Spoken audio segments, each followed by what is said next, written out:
En route pour demain. Présenté par Pauline Ducamp sur BFM Business et Tech & Co.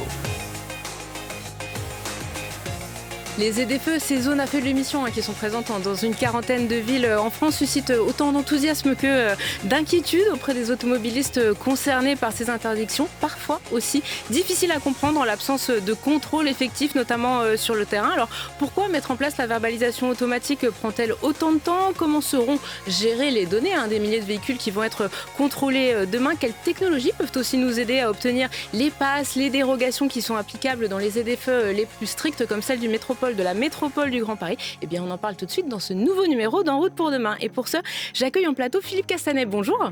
Bonjour madame. Merci beaucoup d'être avec nous. Vous êtes le directeur général des services de la métropole du Grand Paris. Merci beaucoup d'être aujourd'hui avec nous pour décrypter un petit peu tout ce qui va être mis en place dans la métropole. Sur ce plateau également, Alexandra Legendre. Bonjour. Bonjour.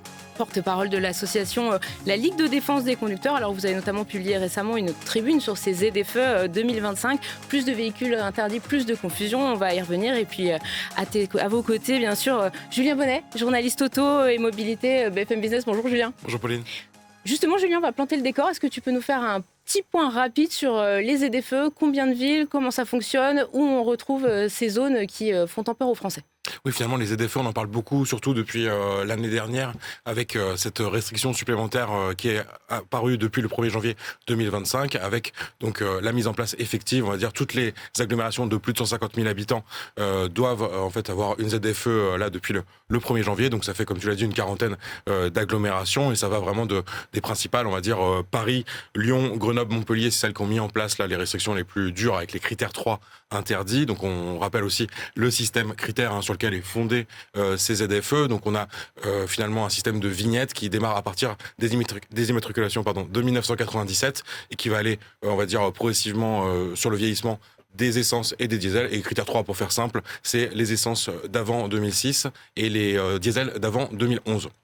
Donc voilà, ça nous permet un peu d'établir qui est concerné. Et finalement, pour moi, les ZFE, c'est un peu une sorte de menace fantôme qui plane au-dessus de la tête des automobilistes depuis maintenant quand même un certain temps. Parce que par exemple, à Paris, elle a apparu en 2015, donc ça fait 10 ans. On devrait avoir l'habitude normalement. Voilà, c'est l'anniversaire cette année. Mais c'est vrai qu'il y a toujours... on en parle beaucoup, mais dans les faits, et c'est pour ça qu'on voulait revenir aujourd'hui dans cette émission sur le sujet, toujours ce doute sur est-ce que je suis vraiment concerné, est-ce que ma métropole l'a mis en place, et surtout, le sujet principal de l'émission aujourd'hui, est-ce qu'un jour je vais être verbalisé ou est-ce qu'on reste dans une période pédagogique permanente jusqu'à je ne sais pas quelle année. Julien, tu as bien tracé les contours de comment fonctionnent les ZFE. Philippe Castanet, on est ravis de vous avoir en plateau aujourd'hui puisque la métropole du Grand Paris, ça fait vraiment partie justement des zones où les restrictions sont censées être les plus strictes et où finalement les automobilistes ont souvent l'air assez perdus de savoir est-ce que je vais pouvoir venir, est-ce que ma voiture, il faut que je la vende. Et en concevant cette émission spéciale, on s'est dit, il y a beaucoup d'outils tech aujourd'hui qui nous permettent aujourd'hui, sur le stationnement par exemple, c'est très simple de payer son stationnement avec son téléphone, de prolonger, de savoir quel est le tarif dans sa ville. C'est aussi simple d'avoir des infos via des applis. Qu'est-ce que vous avez mis en place aujourd'hui pour mieux informer les automobilistes et justement pour les aider à comprendre la mise en place et le durcissement de cette ZFE ? Nous avons mis en place une plateforme d'information qui a déjà été visitée par des centaines de milliers de personnes. La page ZFE a été téléchargée 200 000 fois à ce jour. Depuis le début de l'année, du coup ? Depuis le début de l'année. Une plateforme qui a été en fonctionnement la veille du 1er janvier. Nous avons anticipé. Et sur laquelle il est extrêmement simple de demander une dérogation ou un pass pour obtenir le droit de circuler dans la métropole pour des périodes ou des moments où la réglementation est plus stricte. Alors je suis allée tester la plateforme pour voir ce que je pouvais obtenir comme dérogation, puisqu'il y a les dérogations pour les particuliers, il y a aussi énormément de dérogations spécifiques pour un certain nombre de professions pour pouvoir venir travailler dans la métropole du Grand Paris. C'est un peu complexe quand même.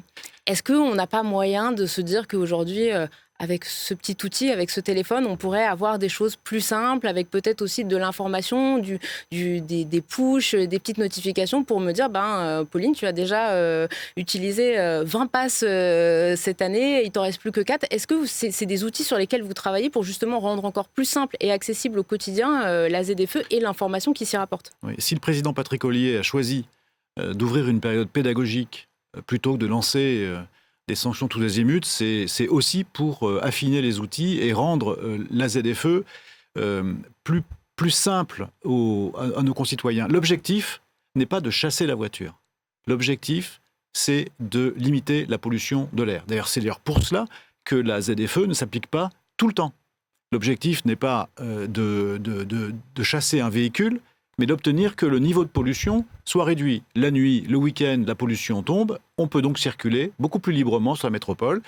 Et puis, donc ce dispositif, il faut aussi le confronter à la réalité des demandes de dérogation, des situations qui nous sont présentées. Et cette année pédagogique, elle est pédagogique pour nos concitoyens, mais elle est aussi pédagogique pour nous. La plateforme, aujourd'hui, pourquoi comporte-t-elle 24 jours et 22 dérogations ? Et parce que ça résulte de concertations, de consultations qui ont eu lieu l'année dernière et qui sont allées de manière assez approfondie avec les organisations professionnelles, chercher les cas dans lesquels il y avait une légitimité à demander à pouvoir circuler malgré la ZFE. Typiquement, une entreprise qui fabrique du béton ne va pas avoir une bétonnière électrique avant plusieurs années. Nos sapeurs-pompiers, des personnes qui vont effectuer une dialyse, ne vont pas changer de voiture pour aller faire leur dialyse. Donc, il y a des situations parfaitement légitimes qui ont été examinées.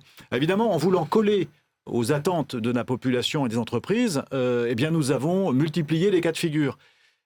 Il est probable, il est possible que dans l'année, à l'écoute des demandes de dérogation, nous avons aujourd'hui à peu près... Vous pourriez ajuster. Si je vous écoute, ça veut dire que cette année pédagogique, on pourrait se dire, tiens, telle dérogation nous manque ou telle dérogation n'a pas d'intérêt, ça pourrait bouger. Et l'arrêté peut bouger tout à fait.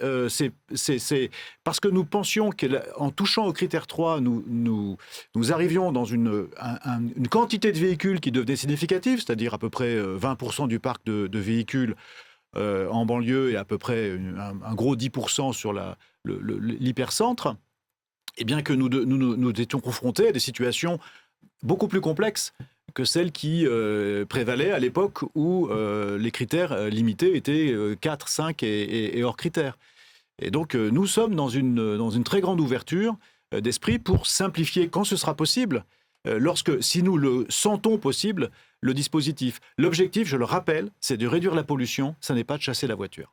Alexandra, au sein de votre association, vous travaillez beaucoup sur ces questions de ZFE. Vous avez aussi beaucoup de questions d'adhérents. Ce côté pédagogique, il est compris. Est-ce que les gens comprennent les ZFE ? Voilà, c'est le vrai problème à l'origine, c'est que les gens ne comprennent pas la ZFE. Donc il y a eu tout à fait un défaut d'information et de sensibilisation dès le début, il y a des années. Il y a 4 ans, on sortait une étude qui s'appelait ZFE, la grande cacophonie. Donc c'était déjà pas clair il y a 4 ans. Je ne vois pas trop le progrès depuis lors. On a beaucoup parlé évidemment de la métropole du Grand Paris qui autorise effectivement de circuler après 20h et jusqu'à 7h et le week-end. Ce n'est pas le cas dans les autres métropoles. Grand Paris n'est pas la France. Je vous invite sur notre site, on a fait une carte de France avec la situation, le pointage précis des étapes de mise en place des ZFE. Et en fait, ailleurs en France, il y a aussi quelques ZFE où on va avoir des restrictions de circulation liées aux tranches horaires, mais pas forcément. Vous n'avez pas les mêmes exemptions. Dans certaines régions, vous avez des véhicules typiques de la région, je pense notamment, les carrossages de bois ou des choses comme ça, qui font partie d'une liste locale. Et tout ça, ça participe vraiment à la confusion générale, parce que, ok, on peut être amené à circuler uniquement dans la métropole du Grand Paris, mais on peut aussi voyager, faire du tourisme dans d'autres ZFE. Et c'est là que le problème, il devient vraiment, vraiment prégnant et que ça inquiète les gens. Donc, il faut les rassurer, effectivement. Et finalement, si je vous écoute, c'est pas tant le véhicule de communication que finalement la diversité des ZFE, où on est dans quelque chose de national mais de très local, qui perturbe les automobilistes, en fait. C'est exactement ça. Et puis, il ne faut pas oublier aussi qu'on peut être touché par les ZFE alors qu'on n'y habite pas, puisqu'en fait, on peut être amené à aller dedans.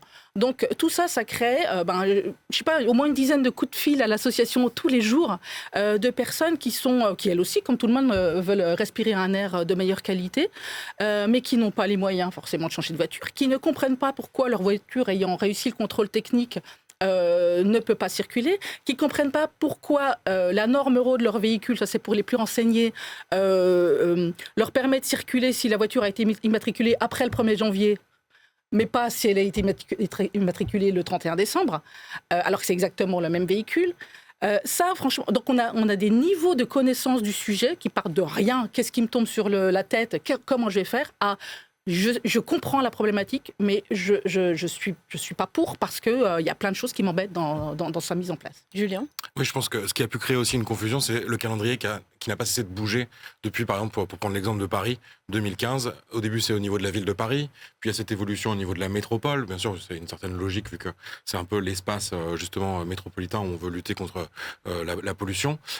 Mais voilà, moi je me souviens par exemple que critère 2, les diesels devaient être interdits pour les JO. Bon, a priori, les diesels circulent encore dans la métropole et heureusement pour une partie des gens et des professionnels qui utilisent ce type de motorisation. Donc je pense que ça ajoute aussi de la confusion. C'est-à-dire qu'on a beau s'être préparé finalement pour être dans les clous, le calendrier bouge parce qu'on sent bien que la communication était peut-être pas au niveau, qu'on sent qu'il y a aussi une crainte d'un effet gilet jaune, on peut le dire clairement, parce que la taxe carbone avait eu cet effet justement de sensibiliser les gens sur le fait qu'ils allaient peut-être perdre l'accès à la mobilité qui est très précieux, je pense, dans nos sociétés modernes.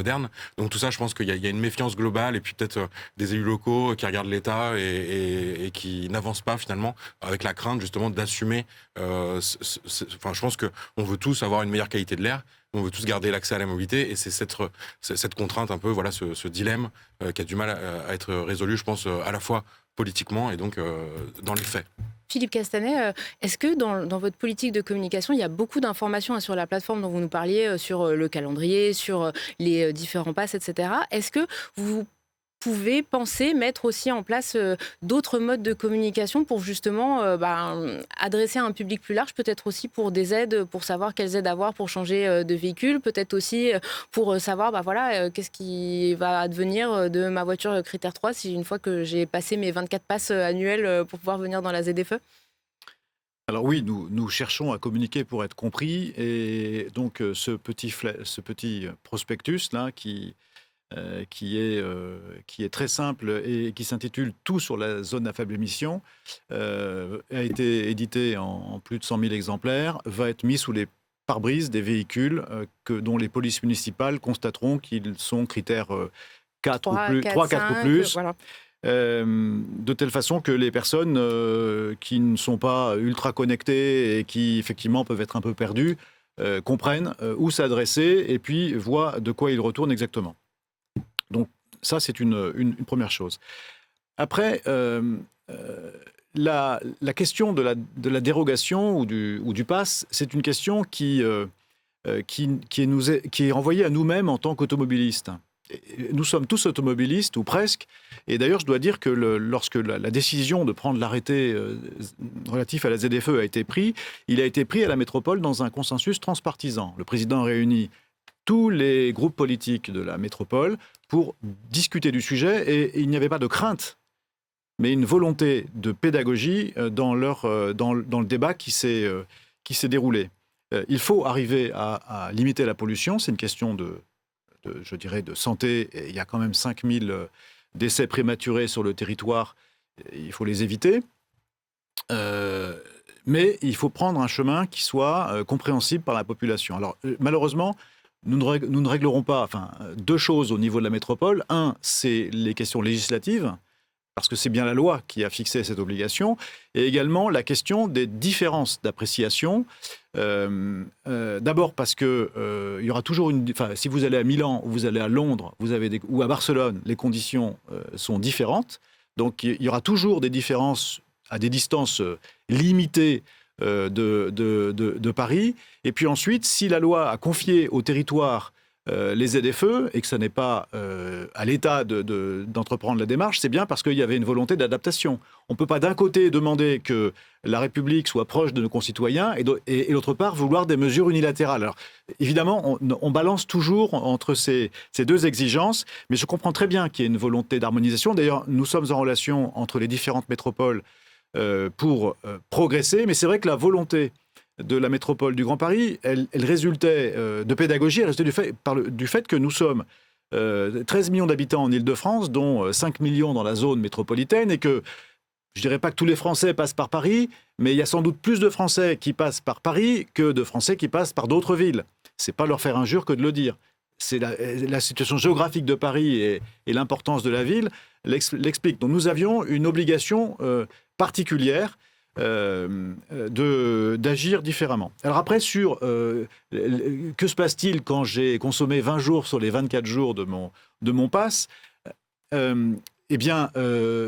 Cette année, c'est pas grave, il n'y a pas de conséquences, mais nous allons voir combien de personnes utilisent leur pass. Parce que ce qui est important, c'est que... Vous pourriez adapter, par exemple, on pourrait dire finalement, si on a 24 passes, c'est peut-être pas assez, peut-être se dire qu'on monte à 30 et que ça permet de justement... Il y a eu un débat en Conseil métropolitain. Pourquoi 24 ? Parce qu'on a estimé que ça faisait 2 trajets par mois au-delà des week-ends et des jours fériés et que ça pouvait résoudre beaucoup de situations individuelles. Mais excusez-moi, je suis un petit peu long, mais je voudrais revenir sur une chose. Il faut que nous nous questionnions chacun sur notre utilisation de la voiture. Mais ça, je pense qu'on est tous d'accord là-dessus, sur le fait que nos modes de transport sont en train de bouger, on est sur du multimodal. Le fait est que dans l'application de ces ZFE, moi, il y a quelque chose qui me paraît un peu étrange, c'est qu'à la fois sur le durcissement, ça a été durci avec les critères 3, et du coup, il y a beaucoup de personnes qui se posent la question de dire est-ce qu'il faut que je vende ma voiture ?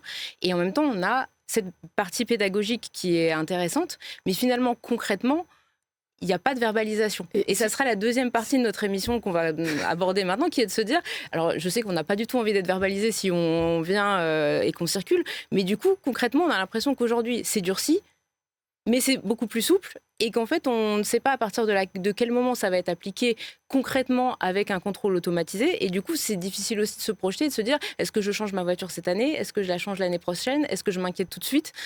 Sur les 24 passes aussi cette année, dans la mesure où c'est pédagogique, en fait, quel intérêt de déclarer que je viens à Paris, dans la mesure où je sais que j'aurai pas de PV cette année. Donc en fait, étudier le fonctionnement de cette requête de pouvoir venir à Paris cette année, se baser sur cette utilisation-là de ces passes 24 me paraît quand même un petit peu à l'ouest, parce que si vous me passez l'expression, parce qu'en fait, on va pas le faire, puisque finalement, on va pas être puni.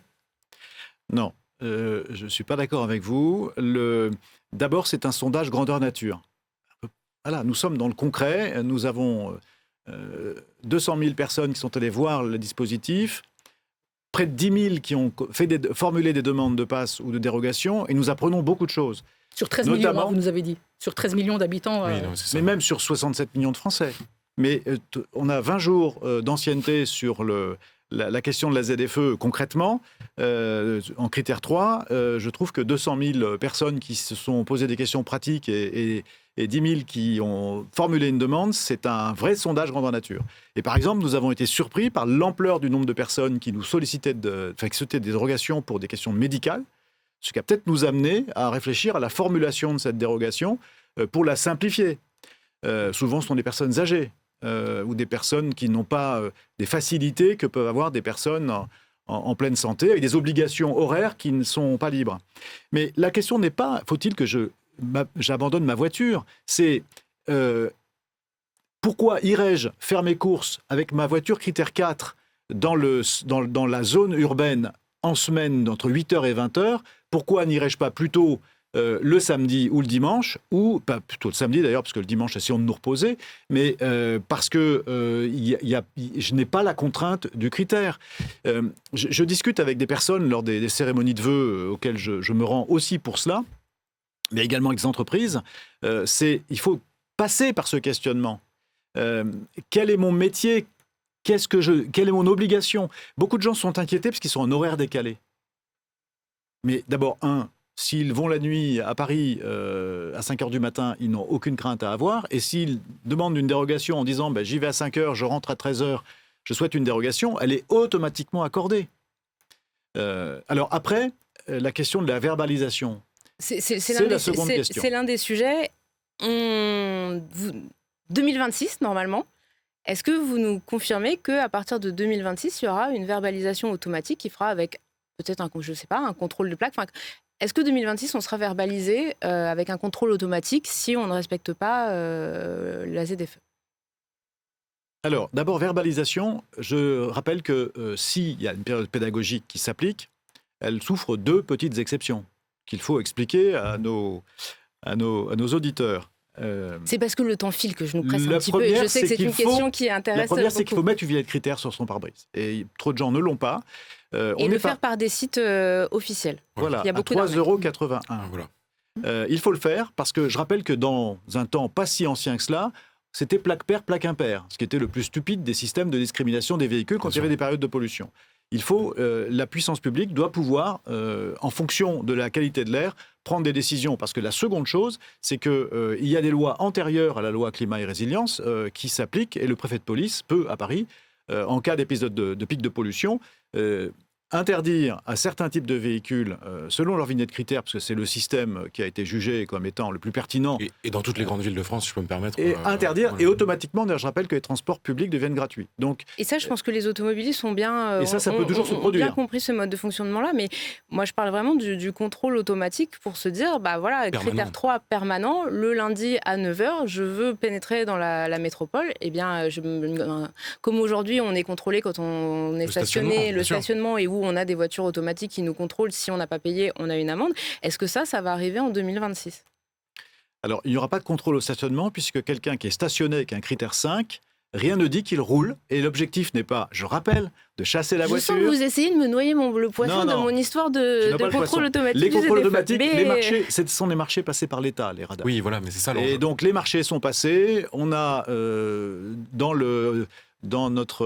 en visu une livraison d'appareils courant 2026.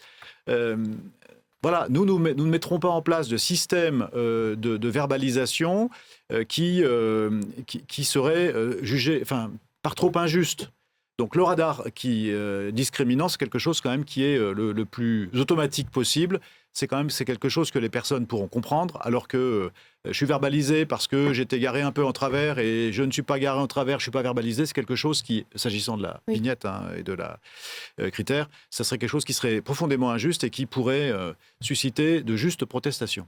Alexandra, vous travaillez beaucoup sur ces questions-là. C'est déjà une nouvelle, je trouve. Ça, c'était pas du tout clair. Le fait que lorsqu'on est stationné et qu'on n'a pas la bonne vignette critère, on ne soit pas verbalisé, pour moi, vous me l'apprenez, parce que jusqu'à présent, c'était quelque chose, c'est une question qu'on se posait véritablement. Pour moi, ça dépend des ZFE, parce que pour moi, à Lyon, par exemple, si on est stationné, on peut être je n'avais pas inventé. Donc, encore une fois, on est à nouveau à des niveaux de verbalisation qui ne vont pas être les mêmes.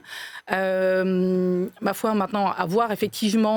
Moi, j'ai cru comprendre aussi que, justement, il y a des bases de données à croiser qui sont nationales, notamment, évidemment, le fichier d'immatriculation, et puis les fichiers de dérogation, enfin, toutes les personnes qui seront inscrites, les PAS 24, etc.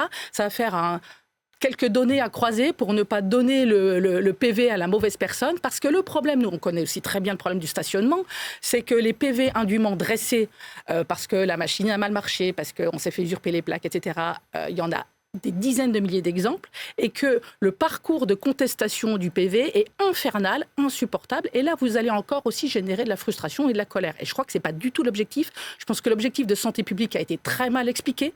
On a davantage expliqué le problème, la contrainte, plutôt qu'on vous accompagne à respirer à meilleur air. Là, je pense qu'il y a aussi un problème de communication sur le fond profond qui a mené à cette décision. Et puis maintenant, effectivement, il y a un coordinateur national depuis 2 ans des ZFE, ce qui n'existait pas avant. Donc c'est bien la preuve que le bazar régnant, on s'est dit, on va quand même mettre quelqu'un qui va un peu chapeauter tout le système. Nous, on connaît très bien le sujet parce qu'on est amené à le discuter, à le débattre quasiment au quotidien.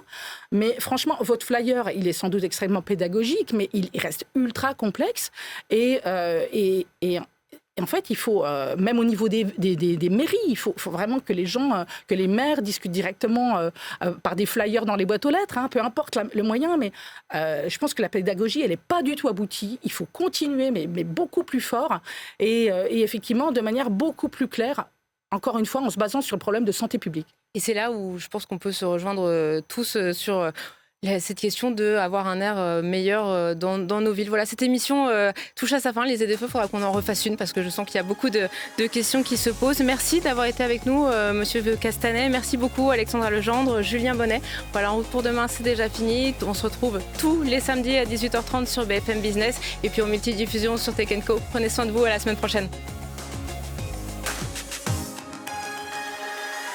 En route pour demain. Présenté par Pauline Ducamp sur BFM Business et Tech & Co.